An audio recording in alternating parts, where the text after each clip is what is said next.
bizleri yoktan var eden, dünya arzına indirip belirli bir süreye kadar hem hayırla hem de şerle imtihan edip mühlet veren alemlerin Rabbi olan Allah'ın şanı ne de yücedir.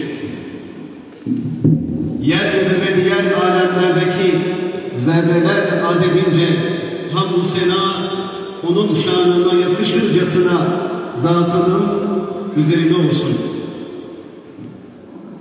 Öte yandan alemlere rahmet olarak gönderdiği ve yaratılmışın en hayırlısı olarak görülen ve dahi silsilesinde nurdan bir okyanus barındıran iki cihan padişahı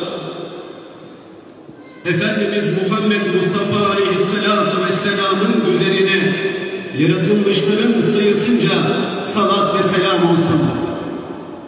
Server-i Kainat Efendimizin nübüvvet nuruyla tutuşturduğu meşaleyi devralıp o alevden saçılan nurları asıllar ötesine taşıyan bu yolun kutlu neferlerinden ve bizatihi Kur'an ilimleri neşreden ilim ve irfan şahından mürşidimiz ve murabbimiz Şeyh Muhammed Muta Haznevi Hazretlerinden Rabbim ebeden razı olsun.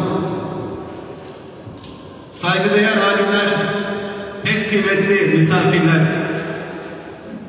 Allah-u Teala'nın biz seni ancak alemlere rahmet olarak gönderdik ayet-i kerimesiyle yücelttiği saadet diyarının sultanı Fahri Kainat Efendimiz Muhammed Mustafa sallallahu aleyhi ve sellemin ümmeti olarak bu mekanda vücut olmanın sevincini yaşıyor ve hepinize hoş geldiniz diyorum.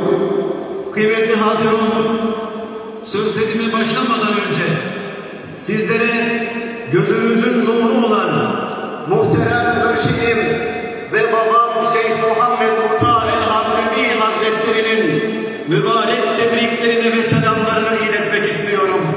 Zat-ı âlileri adına diyorum ki Esselamu Aleyküm ve Rahmetullahi ve Berekatuhu.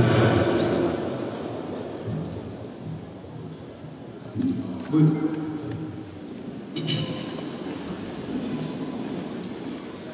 Değerli kardeşlerim, Yüce Allah'ın